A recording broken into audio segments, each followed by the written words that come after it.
Good morning students. I hope आप सभी को चैप्टर नंबर 6 अकाउंटिंग इक्वेशन की इलिस्ट्रेशन फर्स्ट अच्छे से समझ में आई होगी और इसका प्रैक्टिकल सम आप सबने सोल्व किया होगा। टुडे इलिस्ट्रेशन नंबर 2, इसकी हम अकाउंटिंग इक्वेशन बनाएंगे जैसे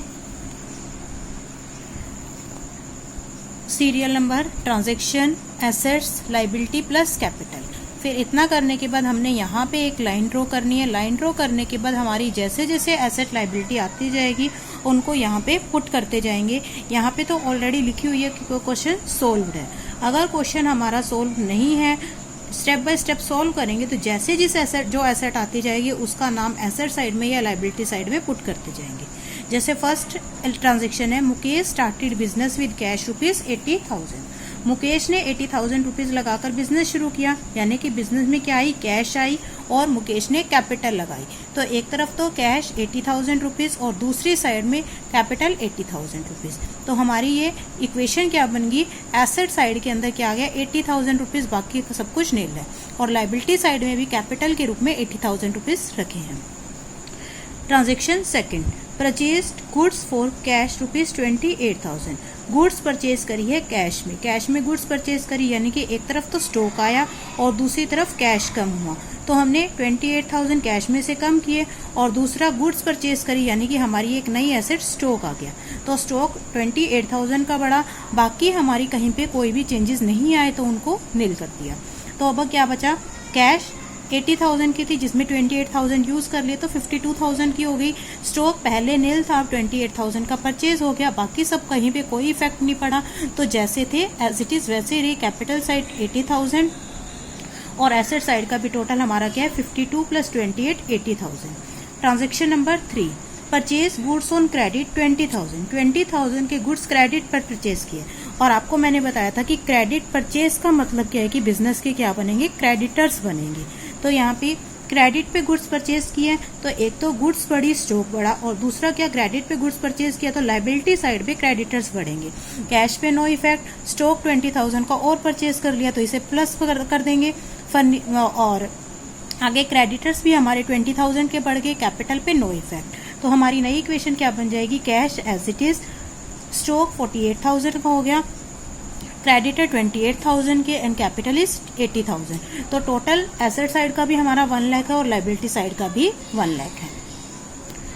परचेज फर्नीचर फॉर कैश ₹6,000, 6,000 रुपए का कैश में फर्नीचर परचेज किया। तो एक तरफ तो कैश कम हुई और दूसरी तरफ फर्नीचर बिजनेस में आया, तो 6,000 रुपए कैश में से कम कर दिए और दूसरी तरफ एक नई एसेट का नाम लिखा फर्नीचर, और वो फर्नीचर कितने का आया, 6,000 रुपए का 6,000 का आया। बाकी कहीं पे कोई इफेक्ट नहीं है। तो हमने अपनी नई इक्वेशन बना ली कि कैश 46,000 का हो गया, स्टॉक एज इट इज रखा है, फर्नीचर पहले नील था अब 6,000 का हो गया, क्रेडिटर एज इट इज है और कैपिटल एज इट इज है। और इक्वेशन के दोनों साइड का टोटल हमेशा इक्वल होगा। Next is rent paid ₹2,000। अगर रेंट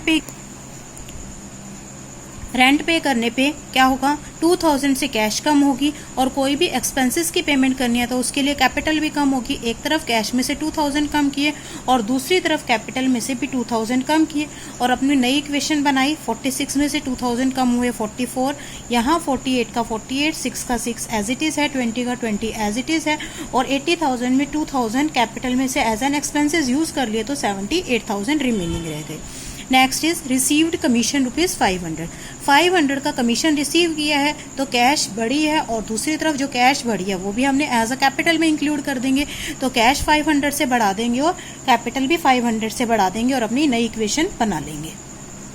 विड्रॉ कैश और प्राइवेट यूज के लिए कुछ भी विड्रॉ करना मतलब क्या है, ड्रॉइंग्स, और ड्रॉइंग्स को भी किस में से माइनस किया जाएगा, कैपिटल में से।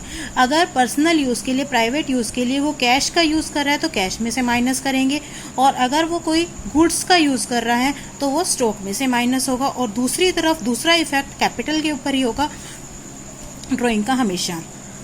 अब यहाँ पे क्या किया, प्राइवेट यूज के लिए उसने कैश निकाला है तो 3,000 कैश में से कम किया और 3,000 कैपिटल में से कम किया, और फिर हमारी नई इक्वेशन अराइज हो जाएगी।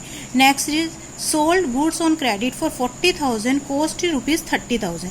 30,000 वाली गुड्स 40,000 में क्रेडिट पे सेल किया है, क्रेडिट सेल किया तो बिजनेस के क्या बनेंगे यहाँ पे, डेटर। एक नई एसेट बन जाएगी क्या, डेटर। 30,000 रुपये वाला सामान 40,000 में सेल किया है तो गुड्स कितने की कम होगी, 30,000 की।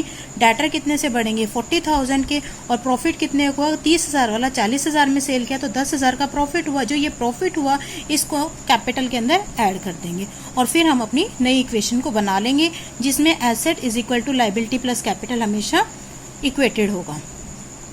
Next is paid to creditor rupees 15,000। Creditor कौन है, वो जिनसे हमने उधार में सामान परचेज किया था, क्रेडिट पे परचेज किया था, उनको 15,000 की पेमेंट कर दी तो 15,000 कैश कम हो गया और 15,000 ही वो क्रेडिटर भी हमारे क्या हो जाएंगे, कम हो जाएंगे।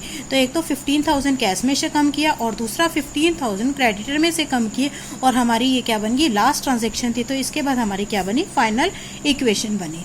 और फिर अगर क्वेश्चन में बैलेंस शीट बनाने के लिए बोला गया तो इसकी बैलेंस शीट बनाएंगे, अदरवाइज सम को इतना ही छोड़ देंगे। आई होप आप सभी को समझ में आया होगा। Thank you, have a nice day, see you.